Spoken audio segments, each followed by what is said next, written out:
Hello, this is a short instructional video on how to turn on the incubation for an Okolab incubation setup. This is currently installed on one of our inverted nikon microscopes. You can see the incubation chamber here. This is currently all closed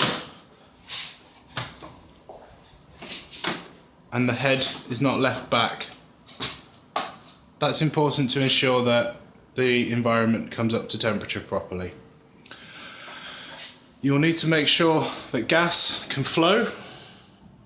When the bar here is orthogonal to the flow of the pipe, it is closed. When it's in line, it is open, as shown here on the indicating diagram here.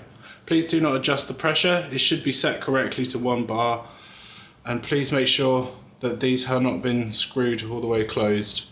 Clockwise is closed, anti-clockwise is open. I always leave it somewhere in the middle. Any gas leaks that you may hear at this point, please straight away turn off the gas and inform one of the facility staff members. In the larger live cell imaging room with the spinning disc confocal, there are 2 gas taps to turn this incubation.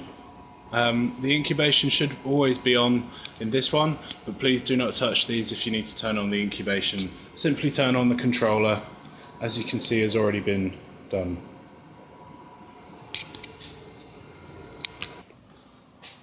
You will also need to turn on the OkoTouch unit itself to initiate incubation. And you should hear shortly a motor start and the incubation setup will start warming up to the set temperature. There is also a set point for gas. Secondary to this, there is an option to control flow rates, for which there is an accompanying video alongside this one. We'll put links to this nearby. If you just want to turn off the incubation, you simply flick the switch off at the side. If you want to change the temperature, press the temperature button on from the home screen and you can adjust the temperature up and down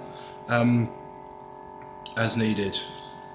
The gas will take some time to settle.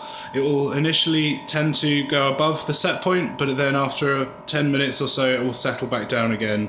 It is recommended that you set the incubation going at least 1 hour before you use it, with everything flowing as desired, so that everything becomes as stable as possible. It's also recommended that all of the hardware is on, so that all of the room temperature as well as the components inside the incubation setup are all running and everything stabilizes perfectly. Thank you.